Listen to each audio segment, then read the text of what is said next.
Ranking, Senpai, Mieruko-Chan, Komi, The Vampire Dies in No Time. Like so much good anime just in this season alone. But then with Arcane and the Star Wars Visions and all this other stuff, we've been eating good with our eyes. Yeah, we really are ASMR, but for our eyes. What is that though? I don't. What's up, guys? Welcome to another episode of the Niisan podcast. I'm Josh Xell and Crim. And I am Crim, also known as the Asian Avenger, and I am on the right side today of your screen, aren't I? I'm stage right. Stage right. Ooh. It has never been the other way around? I think I've always been left. Oh, okay. Well, right? You know, we could also use the magic of camera editing and just flip us. Nah, it's fine. We're gonna try this new setup. I noticed today when I was talking to Josh, but I look taller on this side. So. Oh, is that why I look so tall? Are you claiming something here, or is this Yeah, dude. There's some conspiracy that I'm trying to make you look short. You know, it makes and sense. Me look tall. That's I look considerably taller. I don't know. This seems a little far-fetched to me. Okay. Anyways, today we're going to be talking about the current season of anime. We haven't talked about it. We took a little bit of a break talking about Arcane, which has obviously dominated the last few weeks of conversation, and Cowboy Bebop. And so we've gotten away from our roots, which is talking about seasonal anime stuff. Well, so I guess technically Cowboy Bebop is kind of anime. Kind of, yeah. Well, and Arcane is animated, so it's animated, yeah. So yeah, perfect. There we go. But yeah, let's first get into our Weeb Weekly section of the podcast where we talk about what's been happening in the world of weebs. Yeah. So yeah, first up, there was an article that came out talking about the top-selling manga in Japan, and funnily enough, Jujutsu Kaisen has now overtaken Demon Slayer. Now, okay, this is big, right? Because even though Demon Slayer has ended and Jujutsu Kaisen is kind of still going, Demon Slayer is huge to the point where, like, even when it's done, it's still selling like hotcakes. Yeah. And as the guy in the Gojo hoodie, I gotta be a little excited that Jujutsu Kaisen is at the top here. And I think the world, like you can get into it now. Go buy all of it now, because I promise you, even right now, for me to find issue number 9 and number 6 and 4 of Jujutsu Kaisen when I was initially buying the manga, that took me a long time to find. Yeah. So as Jujutsu Kaisen now, I think is making the really big push into the main stage here. It's going to be even harder to get these issues. So if you haven't done so, get these issues now. Yeah, just looking at the numbers too. So Jujutsu Kaisen sold about 30.9 million copies. Demon Slayer not far behind at 29.5 mil, and then Tokyo Revengers also 24.9 mil, and then there's a steep drop off into Attack on Titan at like 7.3, and then My Hero at 7. Yeah, so is My Hero now just falling out of the top? I haven't read the manga, right? But as far as the anime is considered, like, I know my personal love for My Hero Academia has gone down a lot since, I don't know, say like season 3, early season 4. I felt like that was kind of like the downhill turn. And so maybe with that, this explains why, Yeah, I genuinely think so. Cause I think Jujutsu Kaisen, even the manga, wasn't the hit that it was without the anime. Right. Like I had heard about Jujutsu Kaisen, but it did not blow up the way it did without the anime. So Mappa will help. Yeah, it turns out the Mappa boost's pretty good. Yeah. So anyways, that's the world of manga. Also today, well, I guess by the time this airs, it'll be a little bit old news, but JoJo Stone Ocean will have started on Netflix. This is kind of a late bloom. This is so random. Why did they start it literally in the middle? Because they're JoJo, they do what they want. I mean, like so. Like when you know what I mean. Like it's essentially we're big enough to where the schedule works around us. We don't work around it. Sure, fall season. Yeah. I guess if we were plebs. I guess so. I have no idea what Stone Ocean is about. I literally every time a new JoJo part comes out, I'm always just I don't know what to expect, and that's kind of JoJo's appeal, anyways. It's just they're so out there with powers and stuff. So if you guys are excited about the new JoJos, there's a new season coming out. So. Yep. I don't know if the release schedule is going to be weekly. It's on Netflix, so it's who knows what will Netflix happen. has been doing the weekly though with Komi and all of that. So yeah, that's true. Probably. But I do remember a while back they were saying that maybe they were going to do like batches of episodes, kind of like Arcane, but I'm not sure. But then speaking of Arcane, our Lord and Savior Hideo Kojima made some pretty tweets. Yeah, Metal Gear Solid. Might have heard of him. Yeah. Death Stranding. Yeah, that one. Just Metal Gear Solid. You're fine. Well, okay. You only need Metal Gear Solid mentioned. It's fine. PT.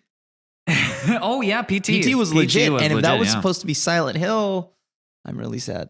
Yeah. But yeah, he tweeted out that he had watched Arcane, and this is what he tweeted. There are many great scenes in Arcane, but I have to say the scene in episode 6 where Woodkid's Gun for Hire is played, it's violent, lyrical, and artistic. It's what I would call a divine scene. It's a great song. He's actually tweeted out quite a few things, if I'm not mistaken. Like, he talked about just generally being super flabbergasted with how good the animation for Arcane is. And then, he shouted out Woodkid for his thing, and he retweeted Sting, who is also a part of it as well. But yeah, it's cool to see, I think, universes collide like that, where this legendary video game creator. I mean, I think most people would probably put Hideo Kojima as one of the most creative people, around. And so I just found, I'm going to pull up the tweet here. I finished Arcane on Netflix up to episode 9. It was amazing until the very end. After watching this, I won't be able to watch any other CG anime for a while. Has he watched Tesla Note? I don't know. That's it's hard to keep up with that one. You'll also not want to watch other CG anime after a while. But for less praising reasoning. It's a turbulent world where the conflict between the surface city and the underground city intensifies. You don't need to know anything about the LoL games to enjoy this movie. Recommended. So, I don't know. That's super high praise, and I think that's dope. So what we're getting here is Riot X Metal Gear. Riot X Metal Gear would be so sick. Like Solid Snake in TFT or something. Yo, honestly though, Metal Gear plus the project. Have you seen the project? I know you don't play League, but do you know what the project skins are? Nope. They're like this line of dystopian tech styled skins for League of Legends champions, and it looks dope. And that would be totally up Hideo Kojima's alley. So, I don't know. I'll at least play it if it's got Hideo attached to it. Or he could make the Stranding of League of There's some kind of there's got to be, with this. If Riot sees this, there's no way you're like, oh, whatever. It's just a tweet from Hideo Kojima. You want to make something happen. You want to make something happen. I believe too that he was actually invited to the Arcane showing, but didn't show up or something like that. But I think he'll show up to the second one. Hideo Kojima. It's true. He does what he wants. He does what he wants. He does what he wants, including getting kicked out from Konami. Konami. So yeah, that's that for that news. And then Endwalkker comes out this week. By the time this video is out, Endwalkker, me and Crim will be leveling. No sleep, just leveling and working through. Well, I'll be working through the story. I know you're a cutscene skipper, but can we get that as a lower third? Crim, the cutscene skipper. Okay, all right. I'm doing it so that we can so I don't spoil it for my chat. Yeah. Because it's first week. It's first week. I don't normally skip cutscenes. No. See, okay. Now I want the thing where Xell, the Chad cutscene watcher, and then Crim, the virgin cutscene skipper. Sup, bro? Escape? Yes. Skip. But yeah, Endwalkker is coming out after its delays, and then also we've been both playing Pokemon Brilliant Diamond, Shining Pearl. Yeah. But we're doing Nuzlocke. How's that going for you? So this was my first ever Nuzlocke run, and this was a lot of fun. Because the games had been getting kind of stale for me. Yeah. And the stakes weren't there. Everything was kind of easy. I could kind of just roll my face across my buttons and I would just be fine, right? Yeah. But the Nuzlocke run makes it way more interesting. And for those that are listening and aren't familiar with Nuzlocke, you can also find it on Bulbapedia. But essentially, if you played Fire Emblem, you'll know this rule. But if a Pokemon of yours dies, it's done. It's donezo. It's donezo. You can't use it. You have to catch the first Pokemon that appears. In each round, in each route or zone. Area, once, and you can only catch one thing in each area. So if you either knock something out, or you already catch something there, you're done for that route. Mm-hmm. And then on top of that, lastly, you also, even if the Pokemon faints, that counts as the one that you caught in that route. So you're out. Yep. And you can't use any potions in battle. You can use Pokemon centers though and stuff like that. I think that's like an optional rule. How many optional? Because I think the main rules are you can only catch one per route and only the first Pokemon you encounter. Yeah. If a Pokemon faints, it's donezo for the run. And The then you potions have to is- nail. the I potion- think it's an optional. Is that an optional? Yeah, it's Okay. optional.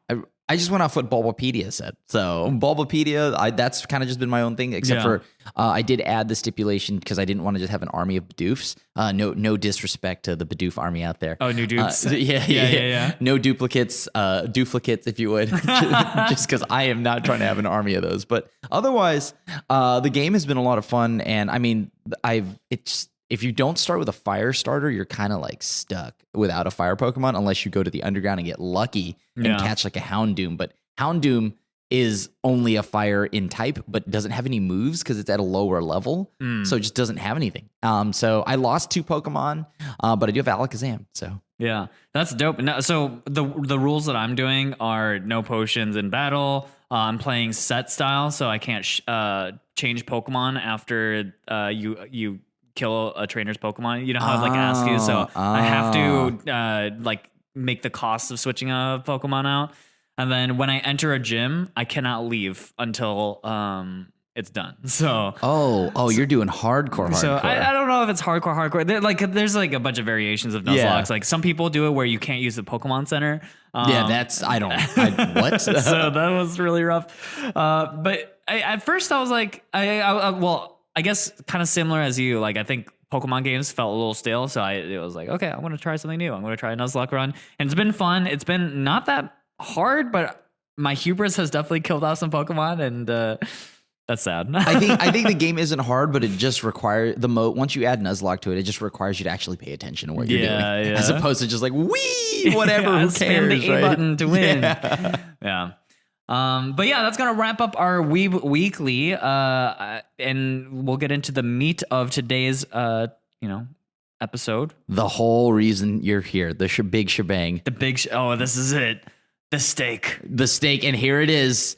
To start us off, the most important anime of them all, Tesla Note. Tesla Note, yeah. So yeah, today we're gonna be ranking all the anime from the fall season of 2021, and yeah, the first one we want to talk about. We mentioned it earlier with Hideo Kojima. But Tesla Note, absolutely must watch. Yeah, I believe. must watch. Totally must watch. Don, if the editor, please, if you could just put here, do not actually watch, or watch at your own risk, because just, you know what, you don't even have to watch it. Just watch the trailer. Just watch the trailer. I just be a part of it.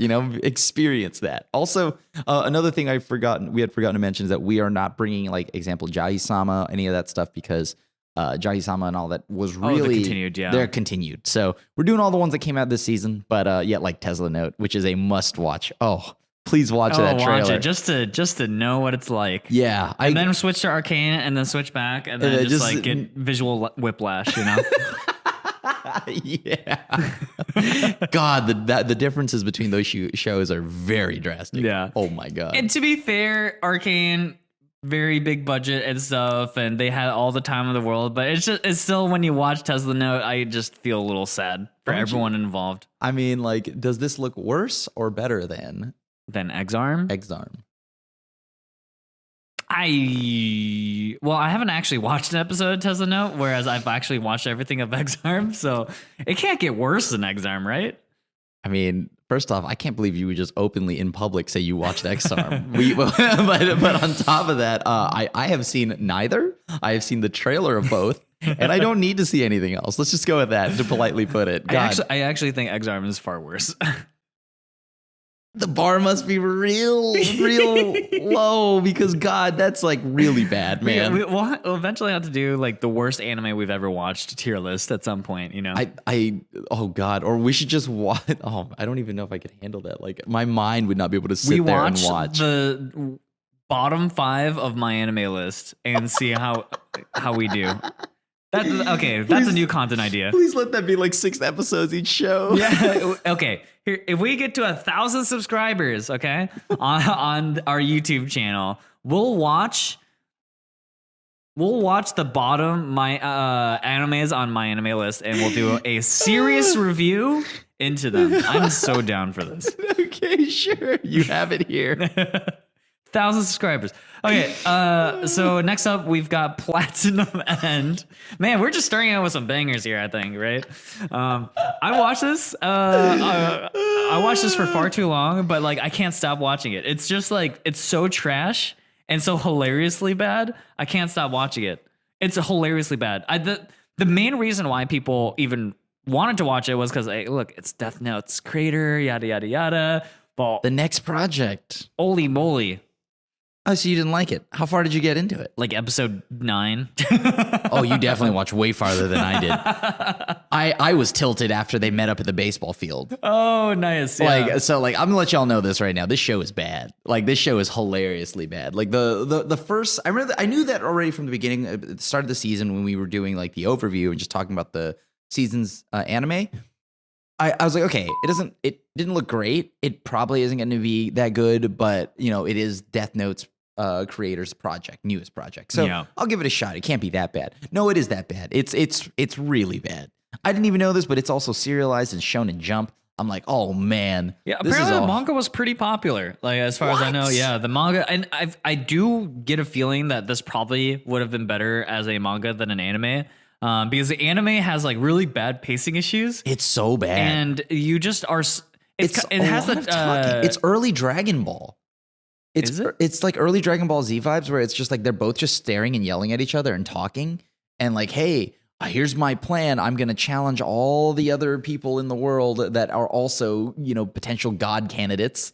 And we're going to meet up at this stupid field and do nothing. and then finally we fight and it's just like, cool. It wasn't even that good. Yeah, no, I think it's funny because all the playbook things in Platinum End completely replicate from Death Note, right? Like you have some guy who's aggressively using the book and trying to like whatever. I don't know. I think like a lot of the writing feels very similar to Death Note. But worse. It does feel like, hey, copy this, but you know, But make it it a worse. little. But it is worse. It is worse. If you found like the watered down brand of Death Note, right? Like this would be that. Yeah, And- because like the Death Note mystique was way better. The characters like L and Yagami, I think, are way more interesting than Mr. Hi, I'm Mr. Nice Boy, and I had a hard life, and I can't kill anybody, and I really love this girl, and I don't want to become God. I just want everyone to be happy. yeah, that actually was a. Did you do the English dub? Oh, I did. You did? Okay, cool. Because it sounded just like that, Yeah. and it was, dude.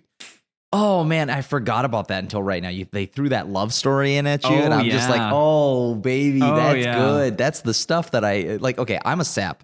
Mhm. I hate that love story. That is so bad. It is so bad. Yeah, I think I can safely say this show is trash. Yeah. If you could politely just drag it into the trash can bin and then take it out and then put it in again. Yeah, we'll redunk and slam. So Okay. yeah, Platinum. That's Platinum End. Next up we have Saihat. It's the Faraway Paladin. It's the other isekai. It's the isekai where the kid gets grown up by like 3 undead monsters. Yep. Maybe people. I should say people. Yep. Monsters. Whoa, man. And the thing is that I know people really love the manga. Actually, people say the manga is quite good. But as far as the anime is concerned, I didn't end up watching it. So did you? I watched one episode. Yeah. It's better than Platinum End. Okay, that's a high bar. It's D.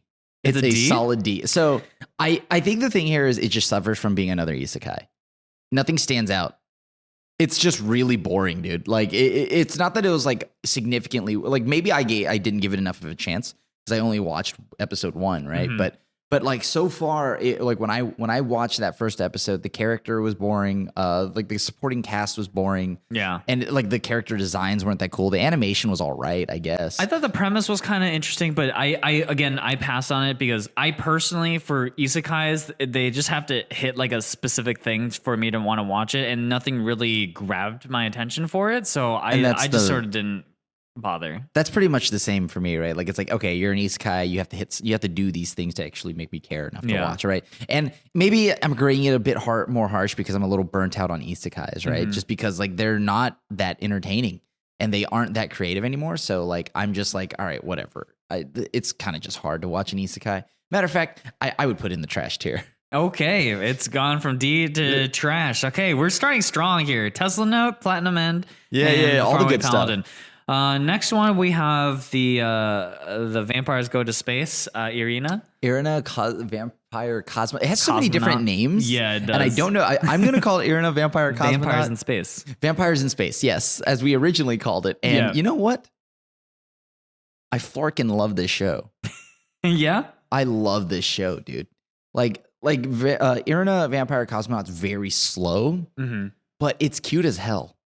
Watching her like enjoy yuzu flavored like or lemon soda and watching, and with where it just ended on the most recent episode at this time, she's, like getting relocated and now they're going on like they're not going to call it a date, but it's pretty much a date.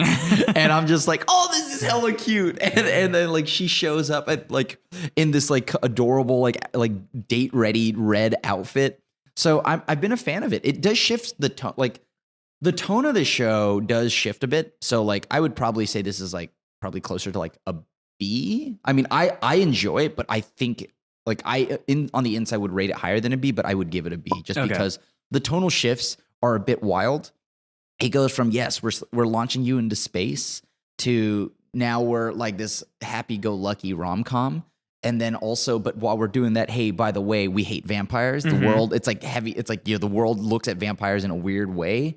And, it's like super heavy issues. And then it bounces back to this super lighthearted thing. Yeah. And then on top of that, vampires, for those that love vampires, I think within the world that they've built and they've set here, the rules that they've made, that they've set for being a vampire, Irina is technically, yes, a vampire in this world. But by any other world, any other set of rules of vampiric love, she's Not really. She's yeah. out in the daylight. Mm-hmm. Like, she's out in the man, daylight. Twilight. Okay. This is better than Twilight. Do not degrade.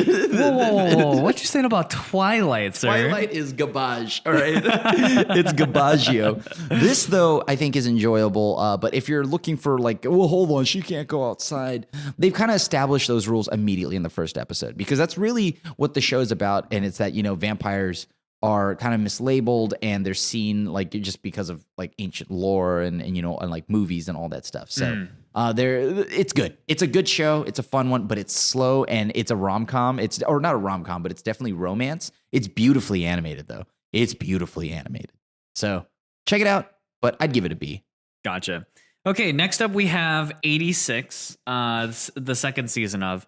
I didn't actually end up watching this because season 1. So what's interesting to me is that I think a lot of people really love the show, and I didn't see it the way other people did. So for people who don't know, 86 is sort of this dystopian future where the society basically relegates this race of people as like their slaves essentially, and they go off to they're used as like war fodder. Yep. And that's what they called the 86. They're like the people of 86, and they just serve this greater country by basically going on suicide missions. And you follow the story of one girl who kind of is on the side of the 86.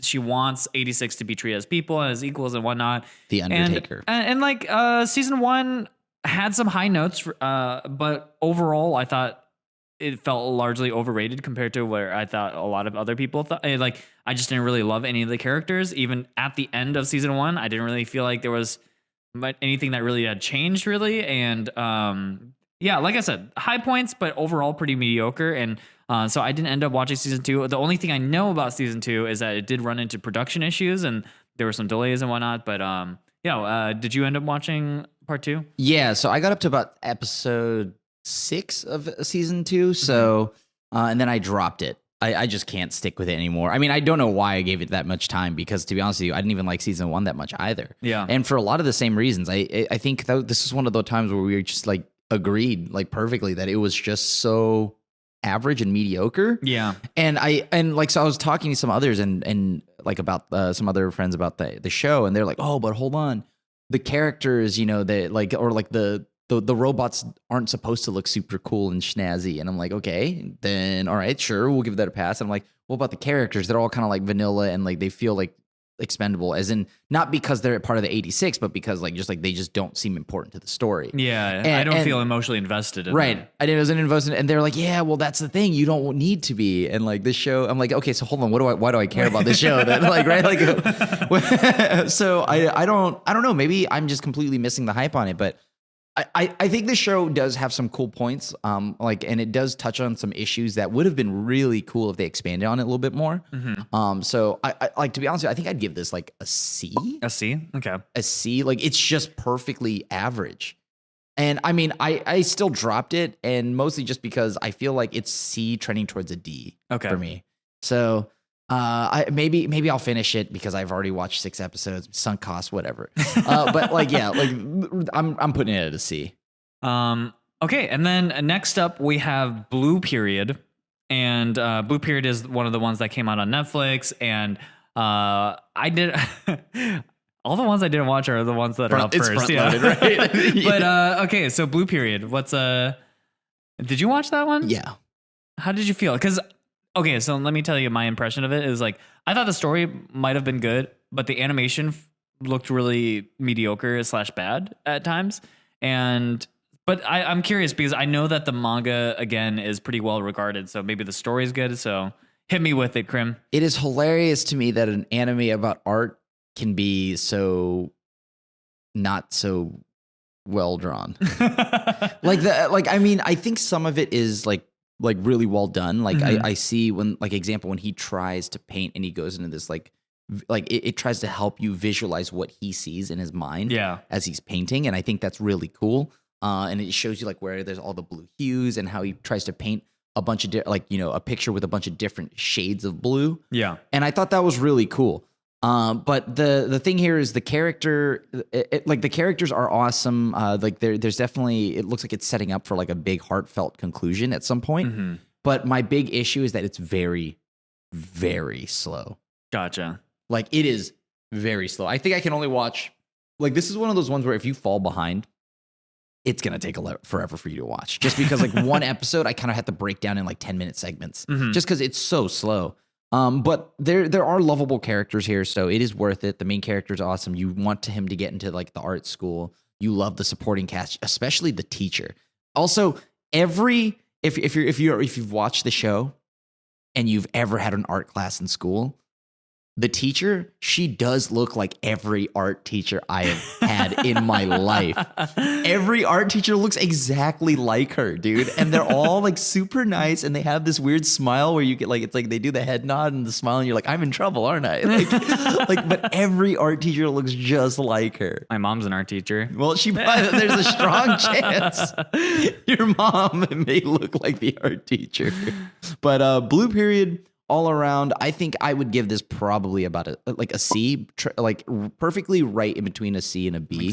Okay. Like a C+. C plus? Yeah, a C plus. Okay. I'd rate it higher than 86, but it's a really slow but enjoyable, and the art does kind of drag at points. So, Okay, next up we have Sakugan. Finally, something that I can actually contribute here. Yes, I'm on an anime podcast thing, and so you do watch anime? Yeah. Okay, good. These next ones I have a lot to say about. So Sakugan is a story about this girl and her dad. They live in a world, again, post-apocalyptic, I think, where humanity now lives underground, and they survive by digging tunnels and whatnot. That's close to another.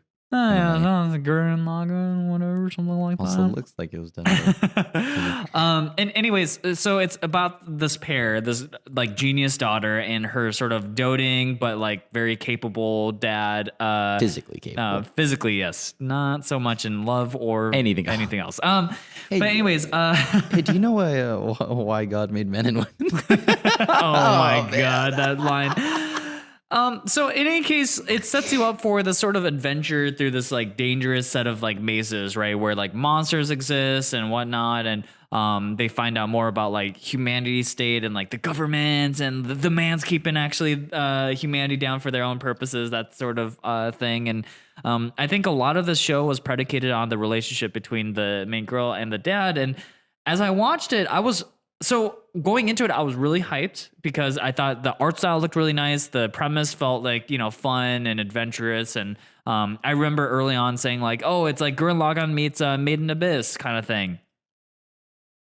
I watched It's a bit and ambitious watched it and watched it, and wow, that does not hold up a candle to either Gurren Lagann or Made in Abyss. I ended up dropping this about 7-ish episodes in, 6, 7, and really it was just that like I didn't really get a sense of how the world just didn't feel that cool. First of all, it just never got to a point where I was like, oh, I'm excited to see more of this world. It was just like, oh, okay, there's monsters and there's people and like, I don't know. And then on top of that, again, I felt like a lot of the show was predicated on that relationship between the girl and the dad. And I didn't find their relationship like fun or whatever. Like I found it mostly annoying. Like the main girl is, again, like a super genius, but she just will not listen to her dad ever. And I get it. That's part of her character. But like, it's like after a certain point, isn't there like a point where they should like come together and be like, oh, like loving and like I don't know. I just felt like there should have been something like emotionally connecting me to these two to make me feel like I'm invested in their story, but I'm not. And even the whole like rock that she has that's supposed to be like the compass to like this promised land that they're trying to get to, like it was so Neverland. Yeah. Well, season 1, and they're trying to find their way and yada yada yada. But it was painted in such like a nebulous way that I didn't really get a sense of like what their journey was about, anyways. And so I don't know. I kind of fell out of love with the show really early on, and I just kind of kept watching to hopefully get a feel for where the heart of the show is, and I felt like I never got there. I kind of share the same like sentiments there. I felt like it started off pretty strong for me. It like the first 3 episodes were pretty good. Yeah. Introduced that new like, kind of like the Faye Valentine like girl, yeah. right? Like, oh, yeah. But then they didn't really expand on any more of like the world, right? Like in that, like I didn't get to see the creatures in. It started off cool, right? Like I love the kaiju looking thing and it attacks downtown, and then kind of just drifts from there. It just kind of gets boring. I don't know. And like, and I agree with you, like where the father-daughter like relationship didn't really improve at all in 8 episodes. Like it's the same as it was at episode 1. It felt like the most improvement that their relationship had was right after a certain set of characters immediately get blindsided, right? And then after that, like the daughter's like, you know what? Or the dad's like, yeah, I'm going to support you no matter what you do. Yeah. And maybe that's intentional, that they're just, maybe this could be a thing where they never patch up, right? And they're just always going to be at odds with each other. But for right now, I haven't seen the story progress to a point where it feels like 8 episodes in that, it's getting better. Yeah. But this show, for me at least, I'm putting it at a C. What about you? I am also there. It's like, it's not aggressively bad. Yeah. It just doesn't have any... Like it doesn't have like a big reason why I'd be like, oh yeah, watch this show. Yeah. So yeah, I think like mid C is about where I would put it, I think. Okay, next one. I do like Blue Period more than it. So okay. Next one we have, this show is hilarious. The vampire dies in no time. This is one of the most unassuming shows of the season, I think. And basically the story is about a vampire hunter who meets this other vampire who basically is like a spoiled brat. Yeah. And his whole thing is that everything kills him, and he revives and everything kills him. And it's just their random adventures together as a vampire hunter and a vampire. And the story is just absurd. I mean, there's no real story. It's a sitcom. Right. And so each episode introduces like new elements for comedy in the thing. And the show is super, super funny. I think the comedy writing in the show is excellent. You can never predict what's going to happen. You really can't. You really can't. Like, this is the one show that consistently surprises me. And I think we were watching it together the other day. Yeah. And I think the one thing that you had pointed out that was so true is that if I were to skip in 10-minute increments of the show, none of it would make sense. None of it would connect. Like any of the other stuff. And it's so true because one episode you have John trying to buy some bean buns, and then and then it becomes like a heist, and then it becomes like it just gradually just gets so absurd, and I love it. I think this show is secretly like one of the better comedies of this season. Yeah. Oh, 100%. I think this show's great. I think I'd probably put this up by, like, for me personally, because I love John, by the way, for those that are listening, is not an actual like human or anything. It's an armadillo. It's an armadillo. It's a pet armadillo. Very cute armadillo. It has a coin purse when it goes shopping, and it is the cutest thing I've ever seen in my life. He just makes like and I like that specifically. That one of those episodes that we watched, I think it was one of the more recent ones, had some of you had mentioned the most hilarious comedy writing where. Like John is trying to just get some bean buns, and then his he gets pretty much stolen. Yeah, and then but that was also the same episode where like 10 minutes later, Draluk is like caught at the police station as a bat. But then the guy the insider that he has there, right? Like, he's like, well, that's not a bat, that's a crab. And he compares it to a Pokemon, and they put it up on like a Pokemon border. Like you look at it, you take a Pokemon card and you put its border up behind like the main character. Yeah, he's like trying to convince everybody else that it's not a vampire. It's a crab, not a bat. It's a crab. And he's just like, it's just like obviously a bat. And it's like, okay. And they're just, it's just so dumb. It's so funny. So I think like, where would you put this? I'm putting this towards a B+ almost. I legitimately think this is an A tier show. Yeah, it's pretty good. I legitimately think the comedy is so good that if you are in for a funny show that you can just watch and binge and not think about and just like sit there and like head empty and just laugh your way through an episode, Vampire Dies in No Time is actually probably up there in one of my favorite comedy animes. Like, I think if you think about it, it gets even funnier if you start applying logic, because it's like, it's so dumb. Yeah. It's so dumb. It's like, wait, what? Why? Even if we were trying to explain to you what the situations that happen are, we could. It wouldn't make any sense to you until you watch it. And I think the animation style makes it looks like a cheap anime.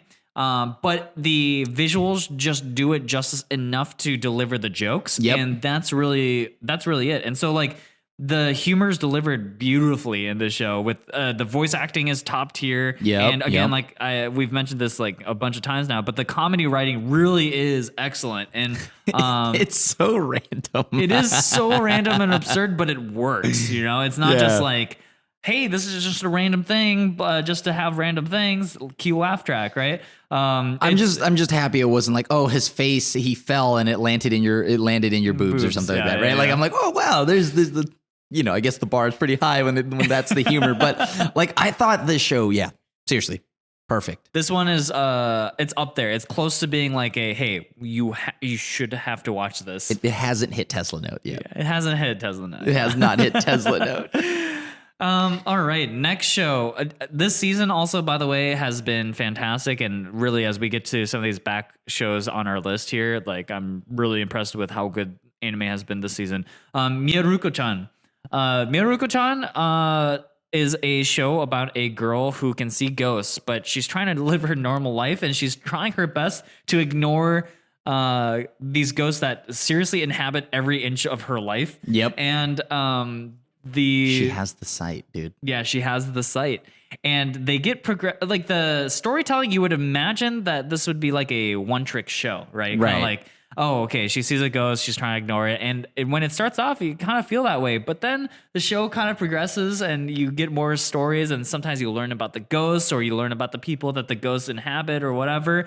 And man, there is a lot of meat. Yeah, like I think Mieruko-Chan has a lot of depth to it that you wouldn't have and really well, I'm glad points. that they shrunk down on that, because like the first couple episodes and were just camera like angles, ass shots. Let me see her butt some more. How about panty riding ass shots? Whoa. Yeah, wow. And look, nothing wrong with that, but it was getting kind of absurd in the first couple episodes. But again, like I was saying, there are just moments in Mieruko-Chan where you like are brought to tears from how emotional it gets when you find out about the mean-faced dude with like the cats. Oh yeah, that was heartwarming. Guy. Oh, that's early Her on. dad, so good. I love that episode. The twist with the dad was also really good. The pregnant lady too, yes, the pregnant teacher. Yes. Like there are so many stories, like mini stories that happen within Mieruko-Chan where like you get caught off guard because you're like, oh, I'm watching this dumb comedy thing where she's trying to ignore these like progressively scarier ghosts.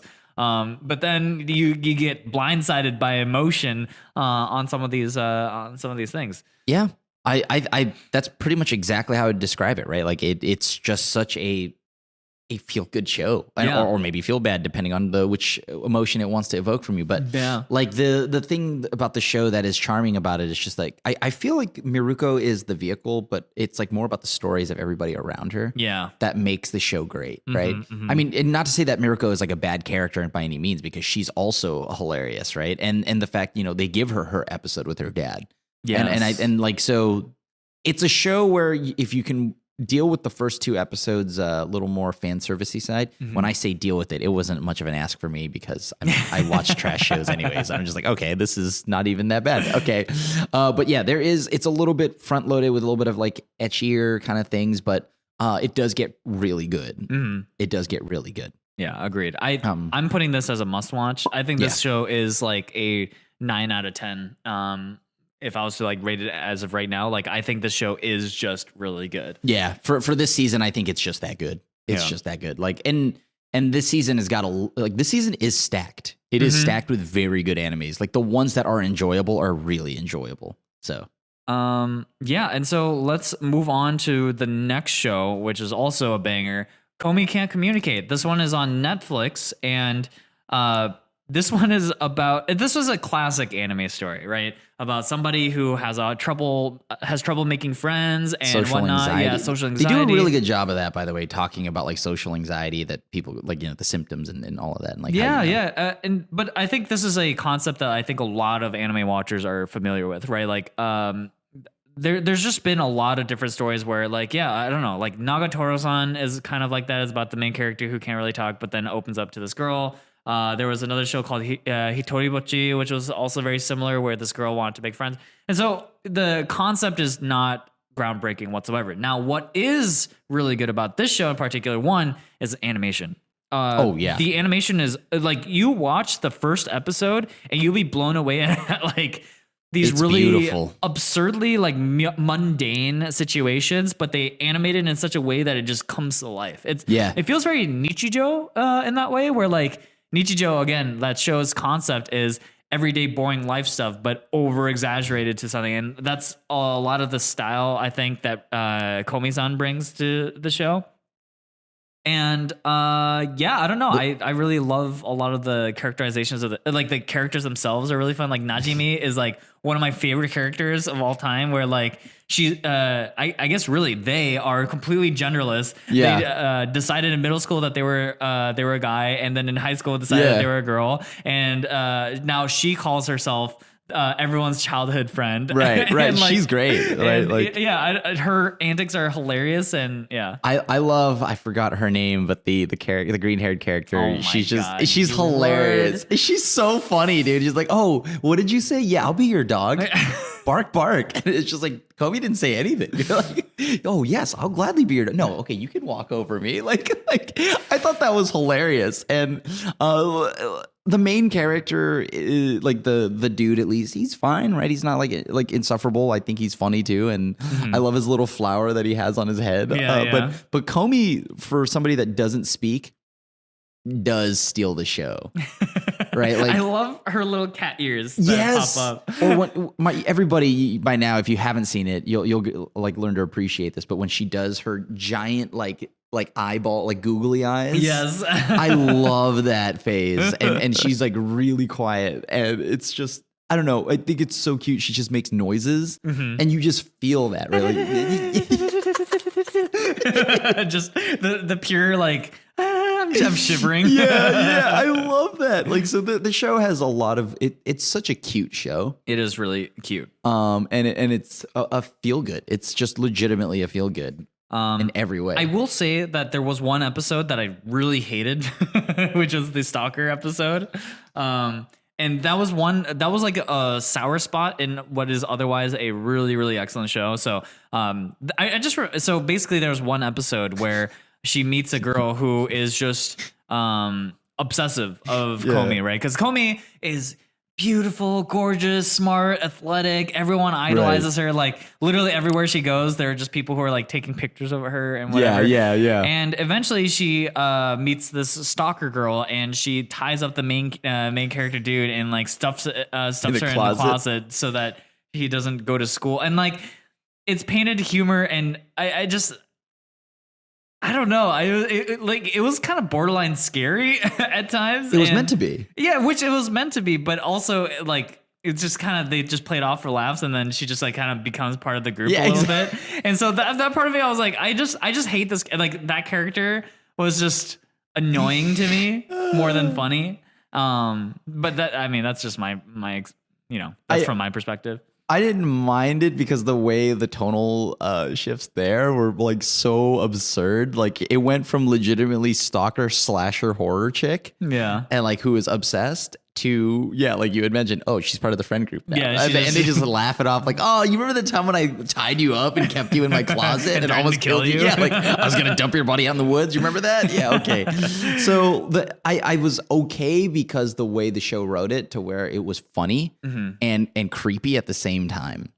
Yeah. So I didn't mind that one as much. So for me, I think Komi has just nailed it. Every episode has been very good for me so far. There has not been an episode that I felt dragged a little less, though, like dragged behind the others. So I think this is a must watch. I think this is a must watch, but I do think this one is worse off than Mieruko-Chan. I think this is more like an 8.5 than a 9 out of 10 that I think Mieruko-Chan is. So I will still put it in the must watch category. It's funny. I think you rate Mieruko probably over what I rate Mieruko. I mean, I think Mieruko-chan's really good.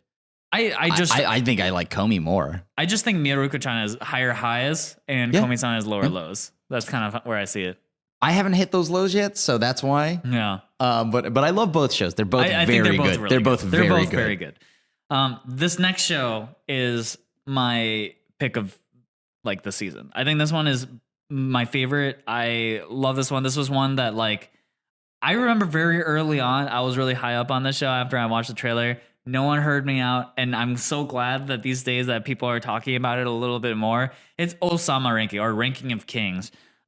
This show, for me, is everything. Above Tesla Note? It's above Tesla That's Note. impossible. That's already... Okay, no. Okay, yeah. Okay, thank you. Sorry, I didn't...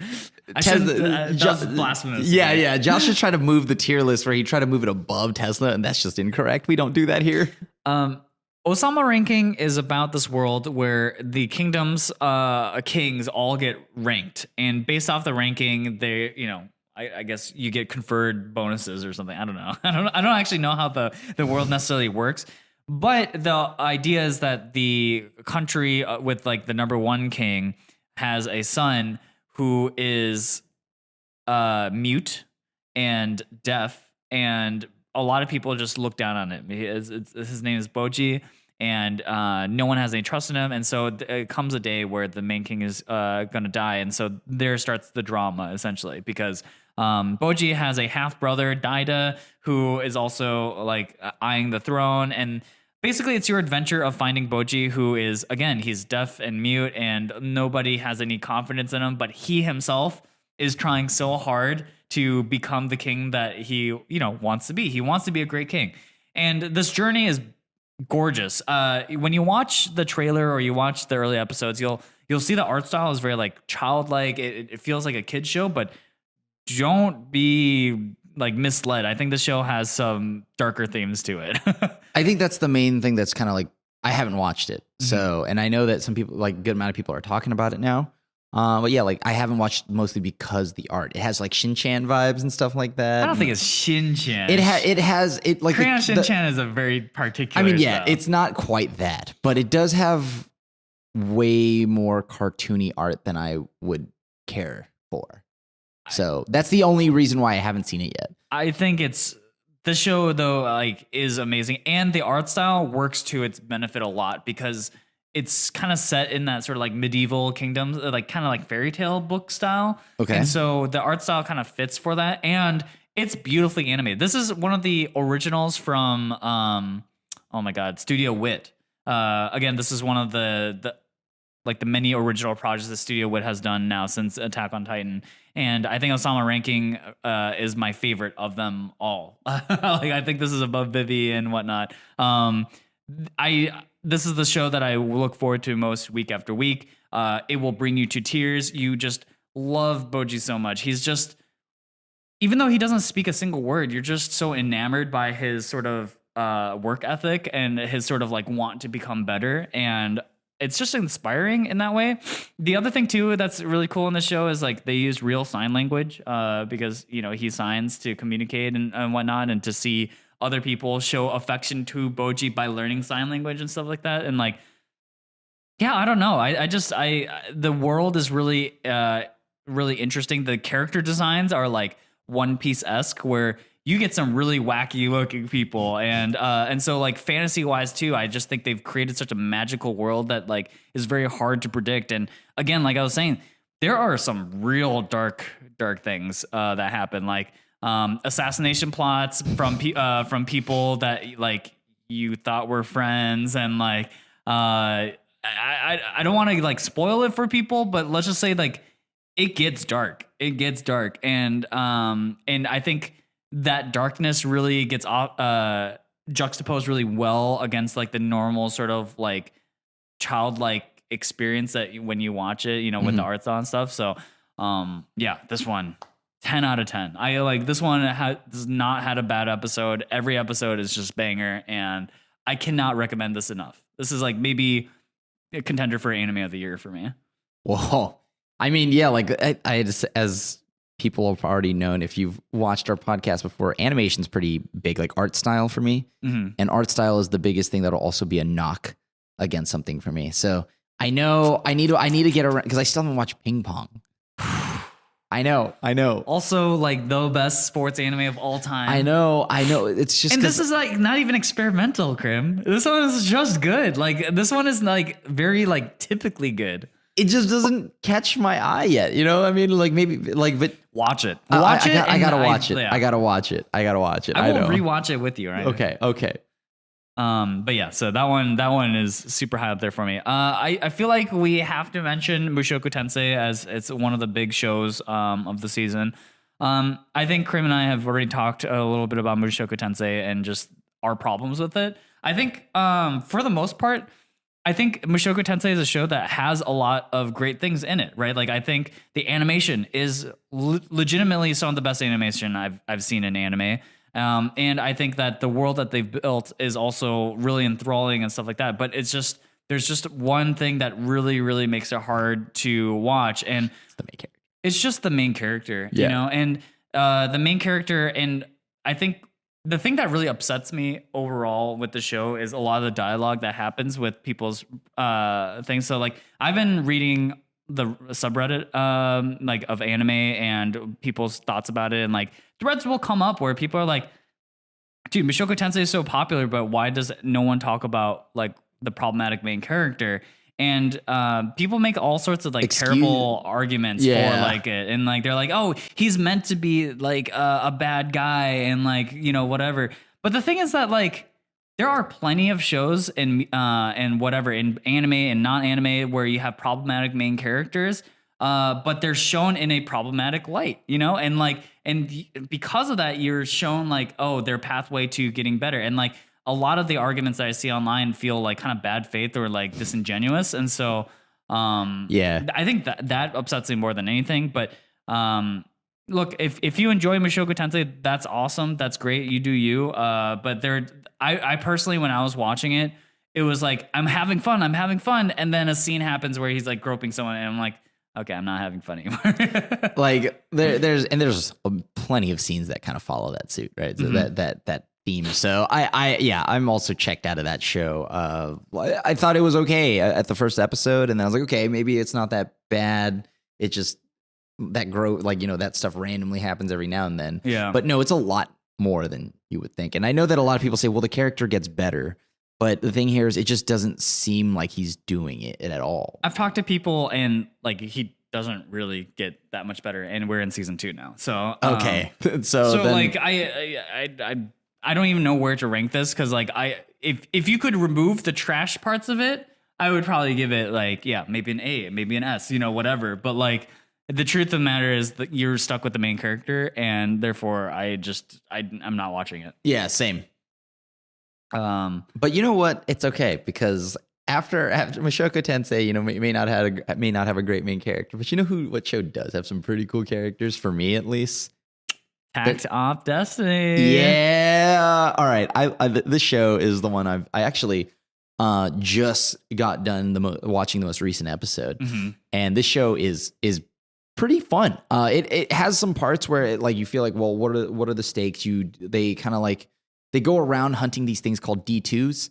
And one of the main characters, Cosette or Destiny, whichever version you want to call her, which is a great storyline on its own, in my opinion, is that these music arcs come to Earth. They're essentially like Pokemon, I don't know, mech suits, battle butlers, whatever you want them to be, right?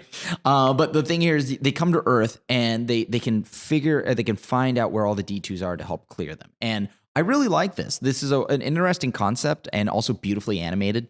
Like some of the most gorgeous animation. And it's like, wow. So like people can't play music in some parts of the world because they attract D2s. And, of course, there's like some cities where for some odd reason, New York is one of the only places that doesn't have D2s no matter what. Yeah. So, and like you follow a group of friends, and I think it starts in Seattle because I'm pretty sure that the first episode, that's an animated version of Pike's Place.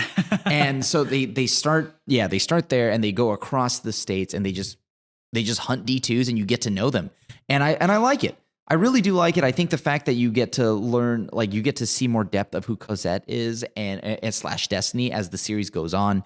You get to see why Takt is slowly dying. Yeah. And I think that's really good. I've been a fan of this show and the animation, everything, like all the characters, Anna, all of them, they're just great. And even the other music arts were pretty cool. Like I loved Hell. She's kind of like waifu, so Of course. but yeah, like Hell was great. Hell and on rollerblades. Yeah, pretty much. Hell on ice. Hell on Ice was great. And I felt like the characters were a lot of fun to follow, especially Titan.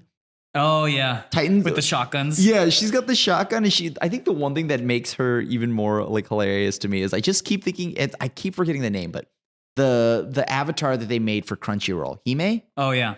I always think it's Hime with a shotgun, and I'm just like, damn, Crunchyroll exclusive over here, just going around blasting people up, and I loved it. So it's got really cool fight scenes, like beautifully animated fight scenes. Like, oh my god, I think that is one of the visual design of the show itself is just gorgeous. Like every character is very like well, actually, except like the main character, Takt himself. He's oh yeah, but it makes sense once his arm goes flying off. Then he goes, yeah. But generally, the visual design of the show, fantastic. Well, the scenes that are animated in the fights are also amazing. Cosette's design is absolute, like the colors on her, and her eyes and everything. It's just absolutely gorgeous. They just make her look amazing. They're so vivid, the colors. Like it's unbelievably awesome. All the music arts have very like Genshin Impact-ish designs. Yeah. And like I know the way I said it makes it seem like that's like a down thing, but no, I legitimately think Genshin Impact has amazingly designed characters. And so like I think I mean, Takt Op also released their own gacha game, so like maybe that's their angle to make money off the show. But collect all the music arts. Yeah, and so the design and everything is really, really well done. I think my only issue with the episodes is like the pacing feels kind of awkward sometimes. Again, it's a show where it's like Final Fantasy 15, where you're on a road trip with your homies, right? And you're just like coming across different things. And it is cool to see like how the lack of music affects different towns, right? Like, for example, they go to a town where the only place that plays music is like deep underground in like a secret underground It's club. like a lounge. Yeah. Where they all know Takt's dad. Yeah. And right? he's like this legendary conductor and yada, yada, yada. And so like, that's cool. But I think, I do sort of want, we're like, 9 episodes in now. And I'm like, where are we headed? Like, they're headed to New York, but like why? And along the way you meet, like classic evil government guy and sort of like this other stuff, but there doesn't feel like a really unifying direction yet. But that said, I do love the characters. The Cosette's backstory was really great. I love those episodes, and some of the stuff that we learned about different people is great too. But so for me, this one is still like really high up there for me. But it's missing like a little bit of a hook, I think. I think for me, the hook was already like it was already presented for me, at least when it came to like the fact that they're using music to kind of battle and figure out, like what these D2s are, right? So that's what, because now I want to know what Yeah. these D2s are and how they've come to be. And as we've learned, there are tools that can control D2s, and they just got to New York City. Yeah. So, and why is New York City now the only place that has no D2 action? I think it's pretty clear to me that D2s aren't this like weird black mystery that we have no idea why they have it. I think it's getting more and more clear, like, oh, people are behind this. Right. But yeah, I don't know. I just the most recent episode, I know, like I know that it explains a little bit about, like, first off, the anatomy of how things work when it comes to a music arc taking over somebody's body and stuff like that. So it's pretty nifty. I like the show. I think this show is like a strong A for me. Strong A, yeah. It's I think it's A. I think it's an A tier for me. I don't know if it's quite a must watch. But it's close. It gets weird at some parts to grasp, but like, I mean, that, like, the one thing that I always think of, and like that was a favorite for me, was that episode in Cosette where Cosette was like trying to hear Anna, hand me the hammer, I can help you nail this floorboard. and it's just immediately like the house is like shattered, right? And it's just like, oh. And so yeah, like there's such a, Cosette is the star of the show. It's such a charm. She's such a charm, like Destiny, Cosette, whichever one you want to call her. Yeah, I like the show a lot, and Cosette is, she's pretty funny. She's pretty funny, yeah. And her sort of obsession with sweets. And I think one of my favorite things about Cosette is her voice actress and the way she sort of has this very monotone way of saying things, but it's like perfect. But it's like snarky. Yeah, exactly. It's so well delivered. The dry snark, the monotone snark. Yeah, it's really good. The last show that we have to rank today is My Senpai is Annoying. And this show was a kind of a dark horse for me. I didn't expect this to be as good as it is, but I've come to really love the show. Did you watch this one? I love it. This is a must watch for me. Yeah, this one's also a must watch for me. It is so cute. Like, I cannot tell you how cute it is. I rank this very high. I rank this higher than Mieruko and Komi, and I mean not higher than X-Arm because I'm not a monster. Yeah. Or not X-Arm. Sorry, Tesla Note. But yeah, like this show is so good because every side character is lovable. Every side character has its own relationships and spin-offs. So it's a slice of life. But like, it's a romance, and there's tons of little pairings that happen. And Sakura and the dead-eyed guy, the dolphin guy, the dolphin guy. I love that episode. Yeah, dude. Oh my god, it's like the dolphin looks literally just like him. But yeah, like it's so good, and they're like the cutest. They're my favorite couple. They're so damn cute. Yes. And then of course there's the main character, right, Futaba, and those are. It's just, even the grandpa, like the episode when the grandpa came to town, and like they're just like unnecessarily like picking up more trash than the other one just to show each other up. I was just like, okay, sure. Like, it's like needless like wiener measuring, and I'm like here for that. Yeah, the show. Yeah, so the premise of the show is just about the main character, who's this girl who's trying to make it as, a mid-20s, business lady, essentially. Wait, the mid-20s? Wow, that exists in this anime? I know, it's crazy. That's wow, so adults wild. that aren't grizzled and gray and have scars. Yeah, it's kind of weird. And she's just basically, she has a senpai who just kind of treats her like a kid, and that's why she finds him so annoying and whatever. But then that starts its own little romance, and I think from the first episode. This office culture, by the way, it would be a no-go. An HR department heavily needed in this place, but that said, it does allow for some really cute stuff to happen. Like Crim was saying, there's some really fun pairings that happen, and you see everyone's relationship sort of grow and mature and this other stuff. And I think my favorite thing about this is just how doting the main guy is, and like the way he looks out for. I think that's for both guys that are in the relationship side of things. Like, they're just so caring and thoughtful, and like I just love this anime so much because they really show like what it means to be like a good person, yeah. And like I really like it. This one is so heartwarming, and it's just like every episode you kind of come away with like a satisfied sigh. You're just like, that was nice. I also like, yeah, like I loved that episode, the one of the more recent ones where you find out like Futaba in her childhood and why she continues to do, like, what's her friend's name? Natsumi? Natsumi, yeah. Yeah, Natsumi, like, oh my God, that was so sweet. Oh, Natsumi God, beating that up was that boy. so But then the cute. boy turns around and apologizes, and I was just like that's such a good apology too. I was like, damn, YouTubers should watch this show. Maybe learn something about a good apology or two. Hey, how about that CEO of Blizzard? Oh yeah, how about that guy? He would have to watch this like 30,000 times to even get it. Like, yeah, oh God. But yeah, like they even have the bullies of the show apologize in the sweetest and most heartwarming way. Yeah. To Futaba, and I love this. Like every like there's not an episode I don't like.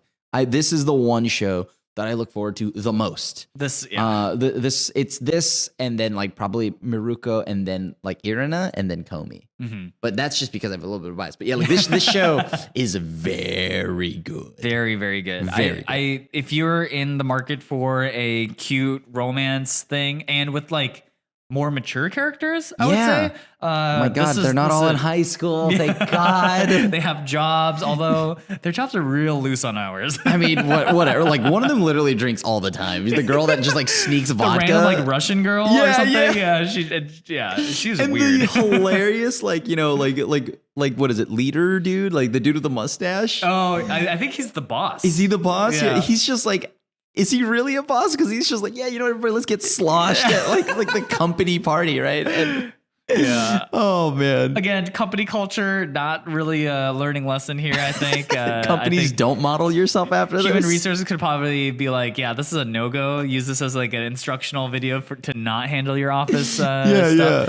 But I think the show, in terms of just pure romance and just pure slice of life, so this is a perfect. Yeah. It's perfect. It's a 10 out of 10 for me. It balances so many things so well. So, and it has a big cast of great characters. So again, 10 out of 10, watch this. Must watch. So yeah, we have now gone through all the shows this season. This season ended up being quite good. We came off some pretty mediocre anime seasons, and this one last season felt so miserable. How the ones that were good, like Sunny Boy, absolute banger. Yeah. But like there were so few. These last few months, we've been so blessed with one good anime, right? Like I said, Ousama Ranking, Senpai, Mieruko-Chan, Komi, The Vampire Dies in No Time. Like so much good anime just in this season alone. But then with Arcane and the Star Wars Visions and all this other stuff, we've been eating good with our eyes. Yeah, we really are ASMR, but for our eyes. What is that though? I don't actually know what that's called. What is ASMR for your eyes? I think that's just ASMR. I think ASMR doesn't have to be sound. What does ASMR stand for? Audio stimulating my right nut. It's autonomous sensory meridian response. So that doesn't mean it has to be with your ears. Perfect then. Okay, then yes, it is ASMR, but for your eyes. Yeah. But yes, like the last couple of seasons have been amazing, and it's only going to get better because I think we are getting closer to what I believe is the end of Attack on Titan. Yes. And on top of that, we've got. I mean, we just got the news that it's Japan only. But this in December, it'll be Jujutsu Kaisen movie. I think we in the States will probably get it closer to like January, February. Months, I don't know, something like that. And then be looking forward. We're also excited because we just got our tickets for Spider-Man. Yo. Oh yeah, so we're gonna be dropping our review for that real hot. Yeah. We're gonna try to watch that as soon as possible. So but yeah, thank you guys so much for watching our tier list of this season of anime. I hope you guys enjoyed that. And editor, can you bring up the tier list again? Don't make me dance, but it's somewhere here. I don't know. There. Let us know what you guys think. Tell us if our taste is trash, but we know it's not. It's not. Well, it couldn't be. You can tell Crim. You remember, one of us two has actually finished X-Arm, so that has nothing to do with anything. That's irrelevant. Okay, all right, man. Okay. Say what you want. So anyways, that's it for this episode. Thanks for watching, and we will see you guys next time. Peace out, guys.